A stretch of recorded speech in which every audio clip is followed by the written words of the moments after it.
When we're trying to change our behaviors, there's some behaviors that we want to be experts at. And then there's some behaviors that we're perfectly fine being amateurs at, right? And on the bottom two as well, the habitué or the addict, there's behaviors that we want to stop doing that are low willpower and high willpower. So it's not necessarily the person, it's the behavior they're trying to change.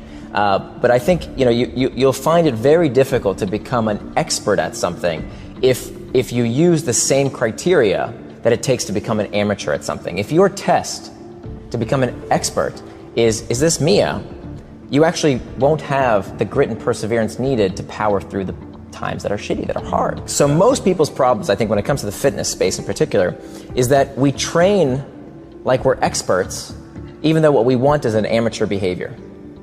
Right? We go to the gym and we have the mentality that we need a trainer and fitness programs, and we need to no pain, no gain, and it's got to hurt or it doesn't work.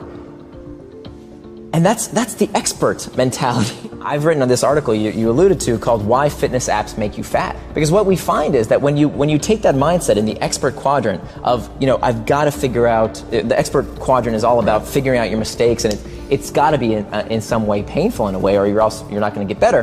What that means is that people are doing exercise that they hate, which means it's not going to be sustainable. Not only that, we know that when you suffer at something, there's this phenomenon called moral licensing.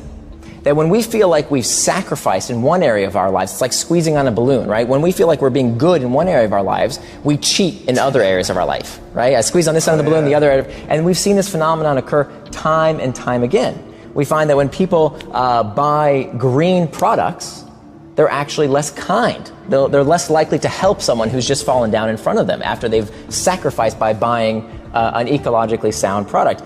Some of the highest insurance rates on the road today are from a car that you wouldn't expect it. It's not Ferraris and Lamborghinis. Some of the highest insurance rates are for blue Priuses.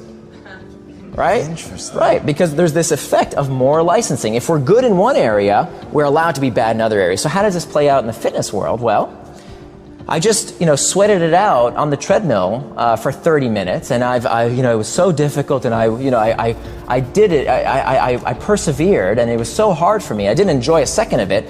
I deserve a Jamba Juice with 60 grams of sugar and 600 calories. Even though I only burned 300 calories on the treadmill, right. I deserve a reward. And unfortunately, when bringing it back to the technology industry, a lot of fitness apps today only look at that side of the equation. They're only about getting your step counts because they're using the expert mode as opposed to the amateur mode. So we talked about the top of that behavior change matrix, right? These do behaviors that are either low willpower or high willpower.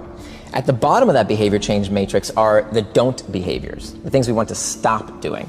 And so there again, we have low willpower and high willpower. So what I've utilized in my life is using a technique I call progressive extremism. Progressive extremism. And the idea is that the problem with diets, and the reason that diets make us fat, is that they train our brains to anticipate scarcity. And of course, what you're doing when you train the brain to do something is that you're heightening the awareness. You're making us, these diets train us to expect, okay, I'm suffering today, but as soon as this diet ends and I can fit into my wedding dress, or the graduation ceremony comes, or here's my goal by the end of the year, I'm gonna be at this weight. As soon as I free myself from that diet, and that's the problem. So instead of saying, a diet that has this time-based endpoint, what I advocate for is progressive extremism. So pick something that you want to stop eating. In this case, if food is is the behavior we're trying to change, and the criteria is pick something that you can give up without too much trouble, but you can give it up for the rest of your life. Why would I want to do something temporarily and then go back to eating the way I used to eat? That doesn't make any sense. Of course I'm going to gain the weight. I want to make a permanent change. And so I started out with the first thing that I excised from my life was candy corn. And so I just cut them out and say, I'm never eating candy corn ever again. And then what happened? And I kept track. I kept track of everything I gave up. And then maybe like a week or two later, I'd assess and say, hey, that wasn't so hard. What else could I give up? And then I would give up another thing. And another thing. Then I think the thing I gave up was no sugary drinks in the house. Okay, I could have sugary drinks outside the house, no sugary drinks in the house ever again for the rest of my life. It's a rule. Progressive extremism.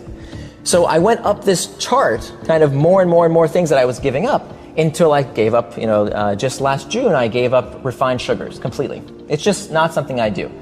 Now, people have no trouble saying, oh, candy corn, easy, that's great. But then you say, okay, I'm going to give up all refined sugars, and people say, oh, that's not so cool anymore. Right. But of course, that's the natural progression. And what you're doing here is you're using this phenomenon of self-image. That when you talked about self-image earlier, and how we can actually utilize how we see ourselves to boost our willpower.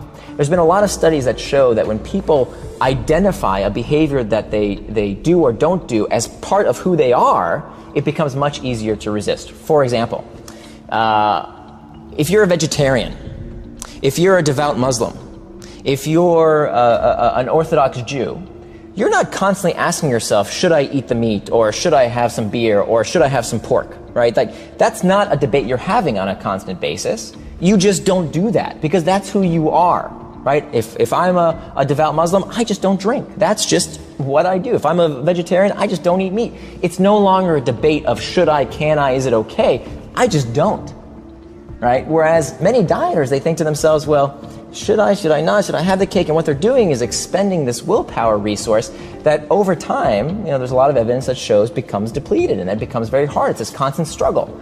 But by doing this progressive extremism and saying, look, that's just one thing I just don't eat, and taking it slowly. I mean, this has to take years to scale up. You're constantly excising things from your life, from your diet, but for the rest of your life. And it's using that same principle of, this is just who I am, I just don't eat those things. So that's the shift, is changing your mindset of this is something I just don't do versus something I can't do, which can't means maybe it's flexible versus something I just do not do.